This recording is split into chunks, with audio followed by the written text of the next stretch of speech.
Podcast.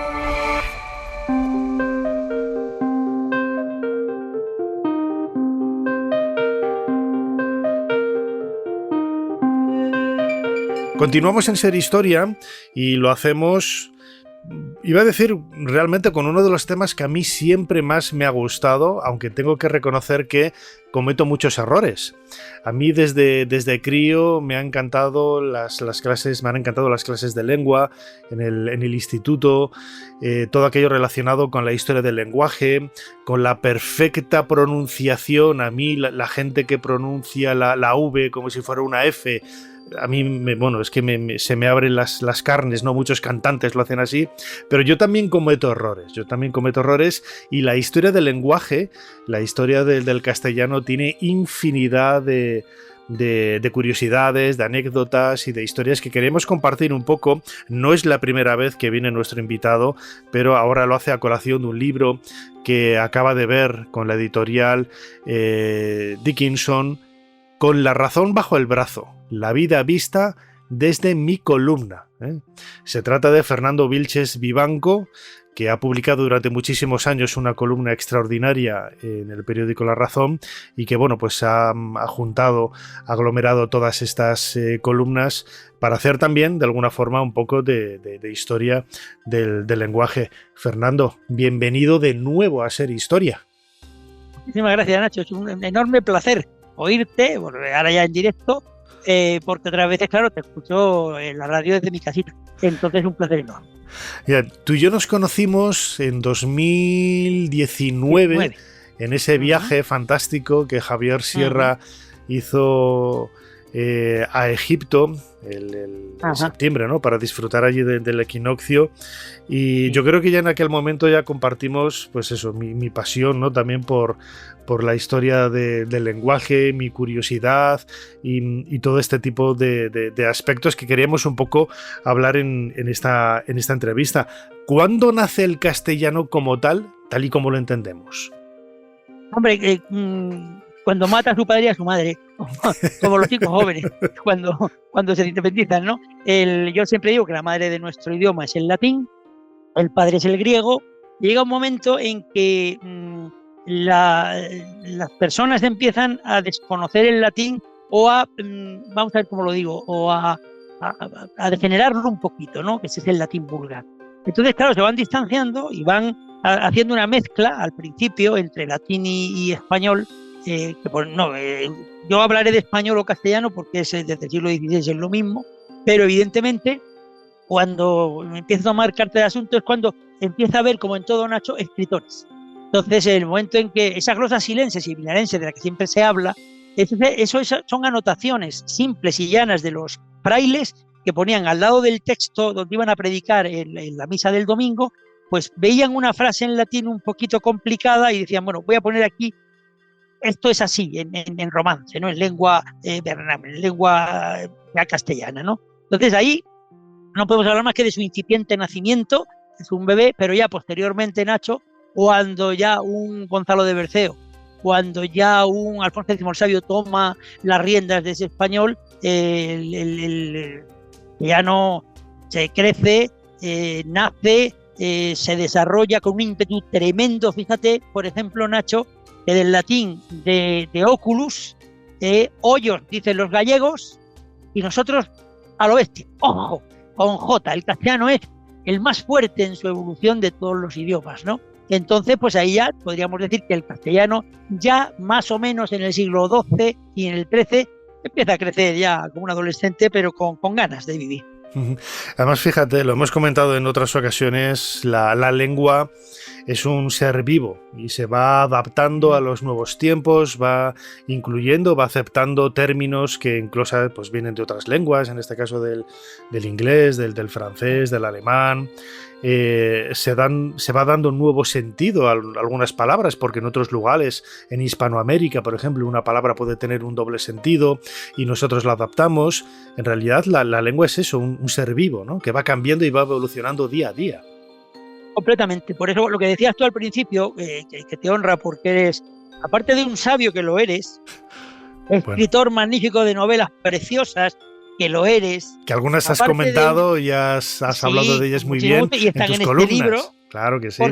Porque me han divertido, me han entretenido, me han sobrecogido, ¿no? Aparte de todo eso, cuando te conocí a una persona sencilla, humilde, sabías de Egipto y sabes lo que no está escrito en los papeles, has escrito de todo, bien y bueno, pues que decías que yo también me equivoco, decías tú y yo, nos equivocamos todos, pero como decía el clásico, errare humanum est, pero lo grave es perseverar en el error, ¿no? Y entonces, y como yo digo muchas veces, yo digo tonterías, muchísimas, ¿no? Pero lo grave es decirlas con énfasis, como decía Montaigne, ¿no? Es decir, si yo te digo, hoy es lunes, hoy es martes, y lo digo diciendo al público, oiga, que lo he descubierto yo solo, la gente dice, el profesor Vilche, un poco tonto. Bien, entonces, esto es una verdad inamovible. ¿Es un ser vivo? No, tiene alma, tiene nacimiento, tiene biografía, tiene de todo, ¿no? Hablabas de las palabras en Hispanoamérica, fijaos, para nuestros oyentes hay en el diccionario básico nuestro, hay 93.000 palabras y 70 y tantos mil americanismos, Nacho, fíjate que vale. Entonces, por ejemplo, vamos a coger un verbo, ya que me has pillado así a bote pronto, el verbo tomar. Tomar en México es beber, darle al alcohol. Y toma, es que le da, pero vamos, que le da, como dicen en Lorca, le da el mole, o sea, que bebe, ¿no?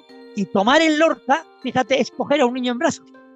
Dicen, te lo tomo, dame que te lo tomo. Fíjate qué bonito, ¿no? Entonces, las palabras tienen biografía, crecen, se transforman. El problema y más triste, Nacho, es que gente que debería estar preparada por sus cargos o por sus estudios las maltratan, ¿no? Entonces, yo que publicaré un próximo libro el año que viene, si Dios quiere, y que ya te lo haré saber y te lo mandaré, va de esto, ¿no? Va de cómo el lenguaje pues lo maltratan, entre otros políticos, comunicadores, profesionales de los medios de comunicación.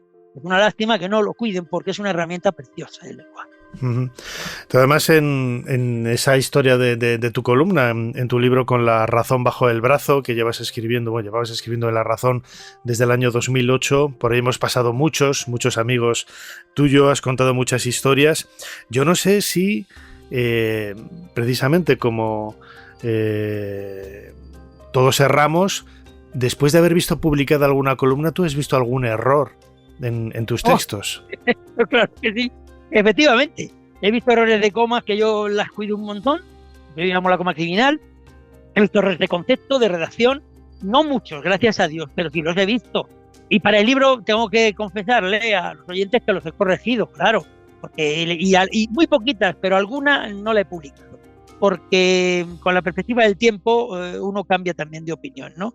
Pero uno de los capítulos del libro tiene muchos capítulos, porque tiene textos políticos, tiene textos de varias lección que le llamo yo, cuando hablo de cosas muy variadas, tiene cosas de lengua, que es muy bonito, tiene hasta algunos artículos sobre el fin de año, que yo de vez en cuando pues me despido del año, pero con una alegría tremenda, pues soy un privilegiado. Estar aquí ya en Ser Historia es un privilegio, conocerte a ti, a Javier Sierra, a Jean Paul Boval es otro privilegio, o sea, lo mío ha sido una vida en este sentido muy, muy, muy bonita, con 72 años, te lo puedo dar gracias. Yo, como creo en Dios y en el bicarbonato, gracias a Dios, no. Y la columna que más me gusta, Nacho, es mis personajes favoritos. Yo ahí os he sacado a las personas a las que admiro, he sacado a las personas por las que yo siento o pasión o cariño. ¿Por qué? Pues porque enseñáis a la gente cosas muy interesantes. A mí, el viaje a Egipto que tú comentabas, Nacho, me hizo ver que el origen de la civilización y de la religión está ahí, de nuestra religión también, los que creemos somos cristianos, nace ahí, en Egipto. La buena cultura, yo no sé, todo. Mi mujer y yo estábamos emocionados. Acuérdate de aquellas tardes en el barco donde tú, Jean Paul y Javier nos contabais cosas. ¡Qué maravilla! O sea, ese viaje me ha dado a mi mujer años de felicidad, con lo cual os tengo que agradecer encima esto. Que mi mujer está contenta cada vez que recordamos el viaje, se emociona, porque fue maravilloso, ¿no? Entonces es evidente que claro que he cometido errores y los he corregido algunos, otros, algún arrepentimiento, ¿sabes, Nacho? De alguien de quien hablé confiando en él y luego me falló mucho, ¿no? Hay dos personas en ese caso, que voy a citar, que me fallaron mucho humanamente, pero bueno, y el resto son personajes que todos tenéis algo maravilloso, algo especial. vuestro esfuerzo, sacrificio. Claro, ¿cuánto sabe Nacho Ares de Egipto? Pero ¿cuánto ha estudiado, canastos? Perdón usted, es que se pasa media vida allí en Egipto investigando, estudiando, leyendo, mirando fuentes. Claro, es que al final lo que uno cosecha es lo que siembra. Claro, los personajes que están ahí en mi libro, fíjate que hay 851 nombres citados en el libro, ¿no? Entonces, que aunque dice mi maestro Santo San Villanueva que eso es un error, ya lo he dicho en alguna otra ocasión, que no lo volveré a hacer, dice que la gente entonces va a la librería, mira el índice, se mira, se lee y no compra el libro, claro, lo deja ahí, ¿no? Es interesante el punto de vista. Pero obviamente ahí hay una cantidad de personas, hay médicos, estás tú, estás Javier Sierra, está Juan Eslava Galán, en fin, hay tanta gente a la que admiro y que me ha dado tanto en mi vida, que me ha llenado tanto, porque aparte de lo que uno estudia, de lo que uno vive, lo que uno lee dice mucho de uno mismo, ¿eh? Entonces yo creo que este libro dice mucho de mí en cuanto a las lecturas. Desde luego que sí. Tú además, en tu faceta profesional como profesor, catedrático de la Universidad Rey Juan Carlos. No, catedrático no, titular, yo no llegué a catedrático nunca. Pues esto te lo he leído no sé dónde. Vale, bueno, profesor titular. Sí, porque a veces ponen unas cosas muy raras y yo lo desmiento en el sentido de que no me gusta. Claro, soy titular de universidad que fui feliz como un regalito, como dice. Claro que sí. Bueno, profesor titular de lengua, ¿no? En la Universidad Rey Juan Carlos. Has colaborado en Herrera en la COPE. Estamos hablando de esa columna en La Razón. Tus alumnos precisamente eran futuros periodistas. ¿Cómo veías, no? Es un común denominador entre muchos profesores decir, ojo, cómo viene la gente aquí preparada, de mal, que algunos no saben ni escribir, porque claro, a lo largo de los años de docencia en la escuela, en el instituto, en el colegio, todo vale, se van pasando de curso a curso y se conceden una serie de premisas que dices, bueno, circunstancias normales no tendría por qué pasar, ¿no? Pero ahora pasa a todo el mundo. ¿Cómo ha sido tu experiencia en ese sentido? Yo empezaba diciendo antes, hace años, que a los chicos les faltaba un cocido, igual que a nosotros. Cuando llegábamos a la universidad llegábamos con miedos y tal, pero mi preparación, yo soy mucho más mayor que tú, pero es más joven, mi preparación fue el preu, el universitario, era mucho más potente que la que hay ahora. El bachillerato tenía cuarto, quinto y sexto, pero cuarto tenía una reválida, de la cual si no la superabas tenías que irte ya a la universidad laboral. Quinto, sexto tenía otra reválida que era optativa y luego preu. Yo llegué mucho más preparado. A los chiquillos entonces, hace años, todavía estaba mejor la enseñanza, les faltaba un cocido. Ahora, en los últimos años míos, les faltaba 2 cocidos. ¿Qué pasa? Que la culpa no es de ellos solo, ¿eh? Ojo que la culpa también es de los profesores. Nosotros hemos dejado mucho, bueno, total, le voy a probar porque tal, bueno, no exijo. También a veces en ciertos sitios te decían, oye, no suspendas tanto que no es bueno. Si era un colegio privado porque se hacía atasco y luego no te traían a los hermanos, si era la universidad porque no era muy bueno, prestigioso. Bueno, he tenido de todo, pero he hecho lo que me ha dado la gana. He sido muy libre. Siempre cuando he aprobado a una persona, he pensado que le hacía un gran favor, si estaba dudoso, para darle un ánimo y una oportunidad, ¿no? Pero efectivamente se ha degradado mucho la preparación, Nacho. Suspendía con falta de ortografía y protestaban. Yo decía, vas a ser periodista. ¿Y sabes lo que significa eso? Que en un periódico salgan faltas de ortografía, una redacción deficiente, una impropiedad léxica. Pero claro, la gente, yo digo siempre, Nacho, que el diccionario es el mejor amigo del ser humano después del perro. Entonces, pues ya verás que habrás visto que en mi libro, en la contraportada, está mi perrita y estoy yo. La foto es, yo estoy feísimo y mi perra está preciosa, que murió con 13 añitos, justo una semana después de casarse mi hija. Pensó que ya había acabado su labor en este mundo porque protegía a mi hija como un león fiero, ya tan pequeñita como era. Y digo que después de ser maravilloso, el mejor amigo que tienes es el diccionario. ¿Por qué? Porque cuanto más amplías tu vocabulario, Nacho, más sabes. Yo tuve que hacer un esfuerzo contigo, con Javier y con Jean-Paul Boval en aquel viaje, y yo llevaba mi diccionario en mi móvil y decía cosas y yo decía, a ver, tira, sin que me viera nadie, que tampoco me importaba, porque con el diccionario uno no puede saber todo. Es decir, yo creo que es una barbaridad pensar que porque soy profesor de lengua conozco el diccionario. Vamos, yo voy a pasapalabra y duro un programa, seguro, y diría la gente, vaya, pues más torpe, ¿no? Entonces, les he encontrado más flojos en preparación. Culpa. Primero, Nacho, yo creo que del sistema educativo que cambia cada 2 por 3, cada partido político quiere el suyo. Esto no puede ser. Es como en Francia. Es inamovible la ley de educación. y todos la aprueban con consenso amplio, ¿no? Y luego se van incorporando cosas buenas. Ahora van a regular las tabletas y los móviles, me parece muy bien. Es que queremos que la panacea es todos los inventos tecnológicos. No, mire usted, el ser humano tiene que pensar, tiene que leer, tiene que escribir. Anastos, es que no puede estar todo el día pegado a una tableta o a una... Y digo tableta para que nuestros oyentes sepan que ya no es tablet. La academia ya lo ha hecho, hay 3 clases de tabletas. Las tabletas que tenía Forlán, del Atlético de Madrid que estaba cachas, o Ronaldo, el del Madrid, las tabletas de chocolate, que son las que más me gustan a mí. Y luego la tableta informática, ¿no? Entonces estas tabletas todo el día pegado a una cosa de esas, Nacho, embrutece un poquito. Entonces hay que usarlas con criterio, claro. Entonces, pues eso, hay que leer. Vamos, a mí me ha recordado cuando leía tus novelas a Galdós. Galdós en historia es lo mismo que tú en Egipto. Tú cuentas una historia. La historia es muy bonita, pero vas aprendiendo cosas de Egipto.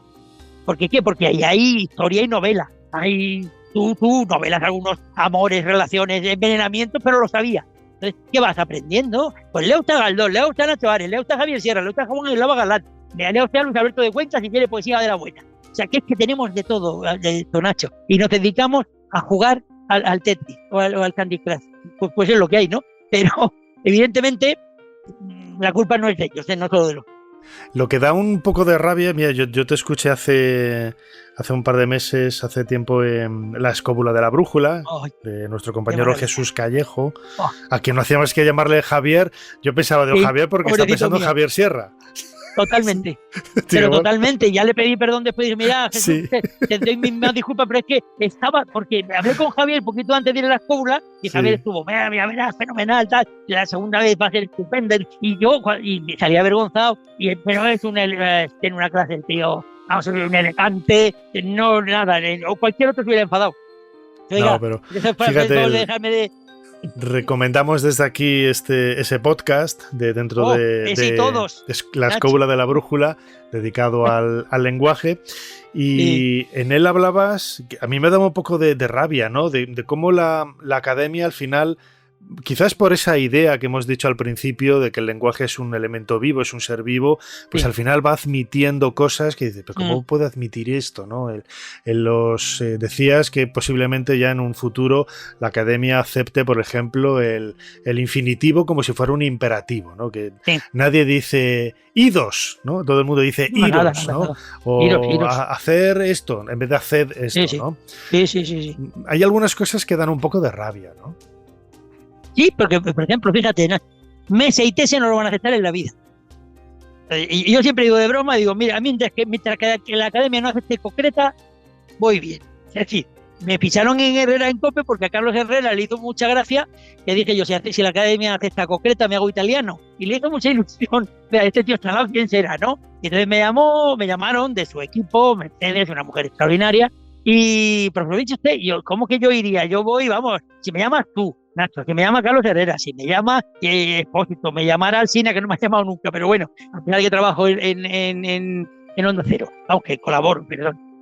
Pero claro, ¿cómo no voy a ir si llegáis a un montón de gente a la que yo no llego? Yo llegaba a 30, 50, 100 alumnos de cada especialidad cada año, vosotros llegáis a cientos y cientos de oyentes, y esto es una maravilla, que es hacer un poco lo que decía Tomás Albaladejo, que es la polifonía discursiva.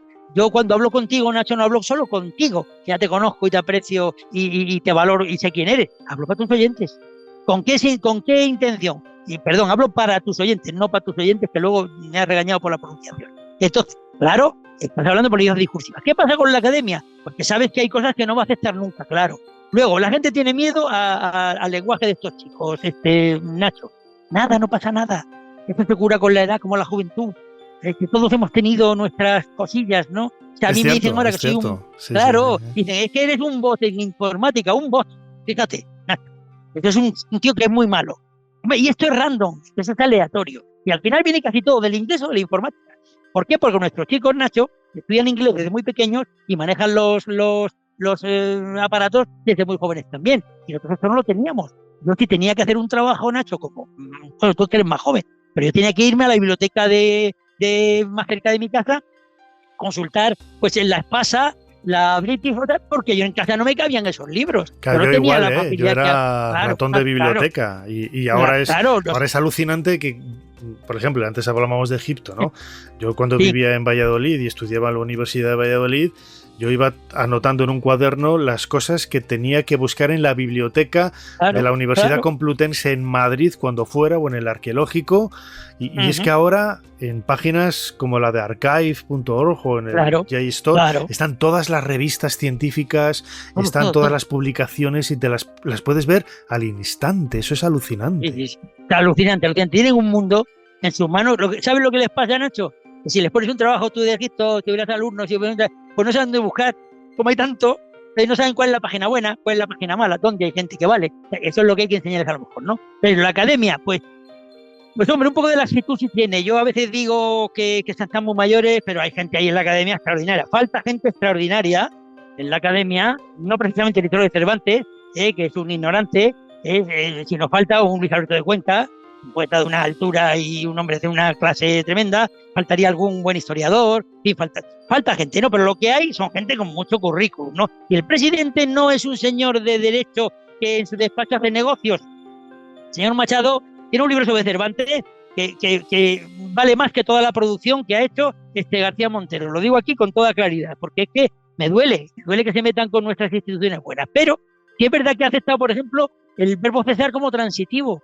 Eso es un absurdo, Nacho. Yo ceso de hacer algo, mi cuenta y riesgo, y luego retomo esa actividad. Entonces, yo no puedo cesar a nadie.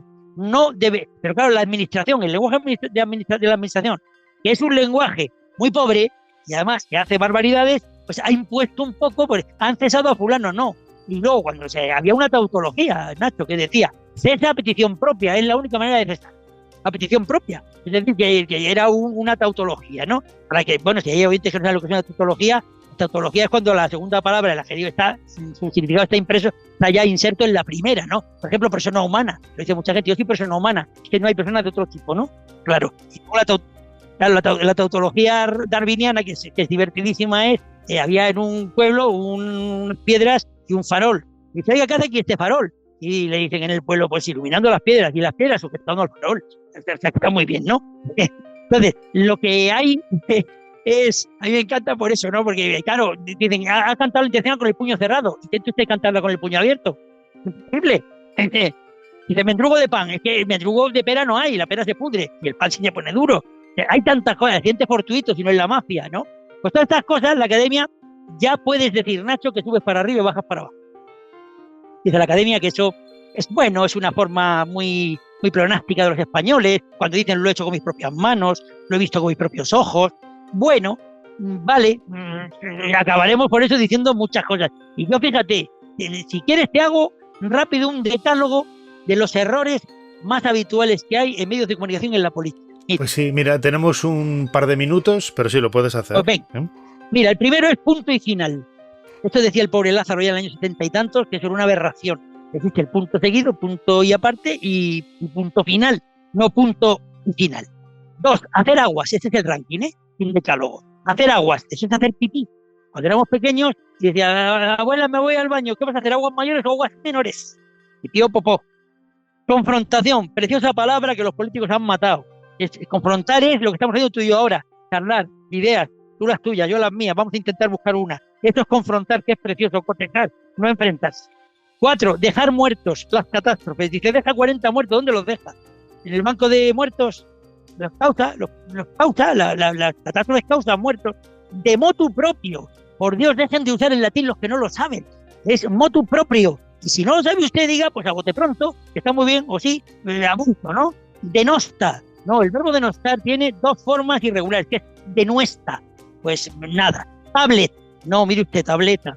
Partidario. Dice, son los intereses partidarios del PP o del PSOE. No, son partidistas. Yo soy partidario de tu programa, pero no tienes un partido, no soy partidista. Y por último, el tenor literal.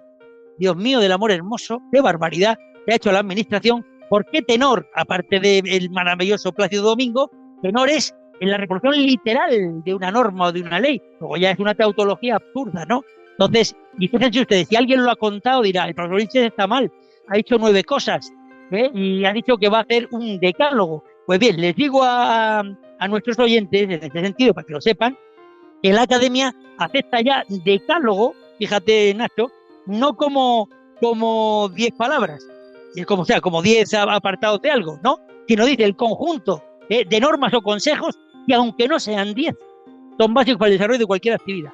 Por lo tanto, cuando alguien diga 4 cosas, o 6, 8 o 12 importantes como básicas para el desarrollo de una actividad, eso es un decálogo. Y esto yo no estoy de acuerdo. Decálogos son 10. Pues sí, pero he hecho un decálogo de 9 para que vea la gente que también me atengo al acceso.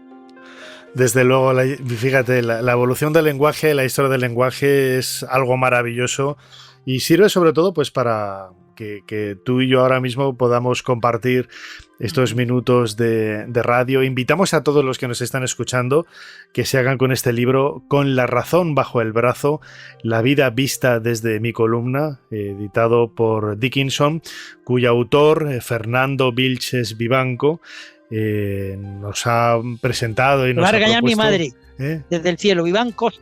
Ah, Vivancos, con ese. Es que los otros son los de las bodegas y los bailarines. Es verdad.